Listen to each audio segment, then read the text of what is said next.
Eris is Ares' sister, the daughter of Zeus and Hera.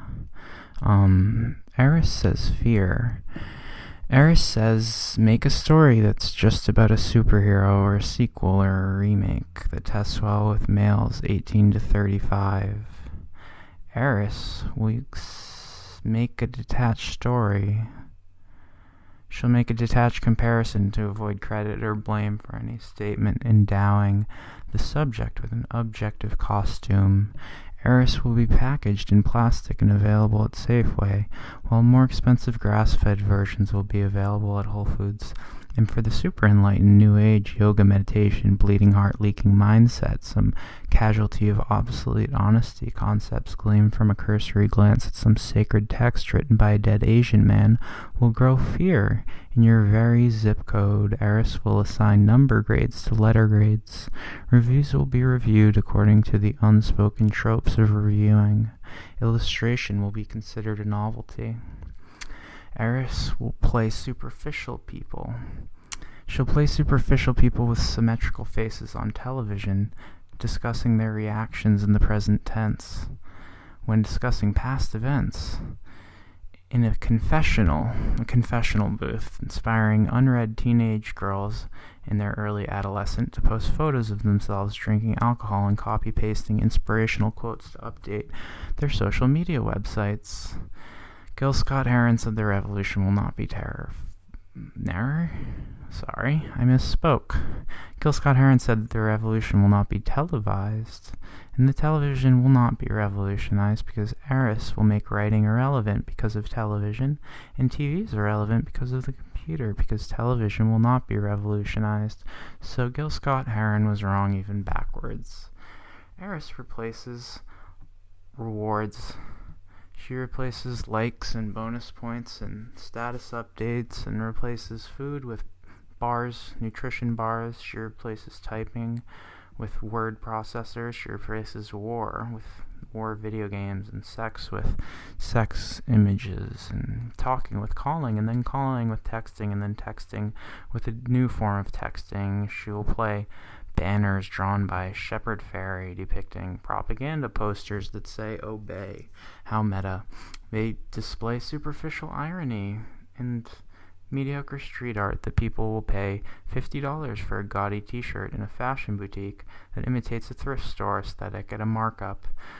The fairy's image will depict an ambiguously ethnic flavored liar with change in block letters to lull the masses into believing they're progressive for picking the Tanner homecoming king this time. Go ignore it now. Turn this off. It's boring. Click the link on the side and don't watch that video either. Your time is precious. And there will certainly be a better link on the right side. You should surely watch that, and then watch the link on the right side of that. Before that one finishes, Eris will juxtapose something familiar with something else familiar in an unexpected context, eliciting laughter of something that's not actually funny, but the laugh you give will demonstrate familiarity of self-referential recognition, something like JFKFC, a president and a fast food, get it? Everything will be connected. Everything already is. Consult the screen you're stuck in right now, or check with the one in your pocket. No one's racist anymore. Consult the consensus views. The stats should be on Wikipedia, and if they aren't, they will be edited by you or somebody like yourself. Everything is transparent, and someone is already working on what you want to do, and they were posting it before you read this, so don't bother. Just watch the screens. Eris says talk about how you posted a video called Hey. Instead, everyone is talking about how everyone is talking about how everyone is talking about, and then it went on for a while. And you're watching me. You're listening to me. You're not watching me. I'm not on the screen. I have nothing to say. But I win because you are consuming stuff that I am doing. Kids have drum machines to make glitch noises to annoy their parents, who made guitar feedback noises to annoy their parents, who made rigid melodic pop noises to annoy their parents, who made chaotic raw soulful blues noises to annoy their parents, who rigidly structured classical composition noises to annoy their parents, who surely must have found them sounding as grating and irritating to their context as monotonous Gregorian chant noises, percussive rhythm noises. fearing the pounding heartbeat will stop, for it will start again. Posts and photographs about the nostalgia for television will be written on social media platforms to be linked to demonstrate character to acquaintances. Commonality. Eris will be commented on by naive suburban white acid casualty with a chip on his shoulder and a mediocre intellect as a form of navel-gazing comedic statements on a social media network to irritate or humor a few of his stoner friends over YouTube that you're listening to right now or will listen to, if and when you will listen to this, or ignore it and hear about it, or more likely don't hear about it. More likely you won't hear this at all, spilling out of the last of his confused, drug-addled entries in his melodramatic journals to general indifference for some slight catharsis, followed reflexively by pangs of regret. The remorse hair-trigger itself, the stamp of honesty on the exaggerated ego-drama. I am most likely talking about myself, Eris reminds me, finally. No one to listen or watch, just me, not because I'm talented, because I'm untalented, and so is everyone young that I know. Untalented because they're busy feeding their criticism barrels of resentment and veiled envy, training a beast capable of eviscerating anyone who has the balls to try. The impatience of infinite screens providing infinite options. Why dare trying when you can click on a prettier girl than the one you're currently masturbating to? Surely somewhere on the screen there's a girl this pretty with larger tits or perhaps even a nicer ass. Surely there's a band better than this one I'm listening to, a more talented person, lesser known, that I have more of a personal connection to. I can be the first one to tell everyone about it and hang my coattails on being one of the earlier ones to either like or dislike this person.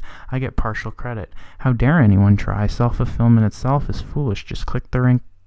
Just click the link on the right. It'll be better. Somewhere there's a better link. I know there's a better link. I'll meet you. I'll take your link with acutely sharp and precise missiles of hate and sarcasm. I'm the very quintessence of reverse alchemy. I'll turn pure gold ordinary. Hopefully I'll strike shameful regret into the heart. At least annoy somebody. Creativity has no place in hierarchy. It's not on Eris's screen yet, and once it is, she'll explain just why it shouldn't be. Any link she sends me, I'll just click on the one to the right. I swear there's repetition and hints in the fabric, if you can bother to notice. Eris interrupts me, laughing. She says, "How dare you? You're pitiful, referencing yourself as fabric. How original. Clothing, huh? How deep." She reminds me of the tiny scale of my audience. She says audience like it has quotation marks. Eris stops talking to me. She says I'm boring. She's probably right. She leaves. Her body language exciting. Her body language exiting implies a pejorative reminder that she's her, I'm me, and you people are you. I feel obvious. I feel like I either missed something obvious or said something obvious. I feel stupid. Anyway, Eris said something about how animals will fuck machines and eventually will fetishize machines and be super excited when they decide to fuck us back. And that sounds well, I mean, I don't know. Eris isn't here anymore, so I can say what I really think. That sounds kind of hot, actually. It sounds kind of hot, but it sounds kind of cold, you know? Like lukewarm, I suppose. Like lukewarm water. Like in Spinal Tap. Have you seen Spinal Tap? It's like my favorite movie. It's my favorite movie, not Eris's favorite movie. Fuck Eris. I don't even like her. She's a total bitch.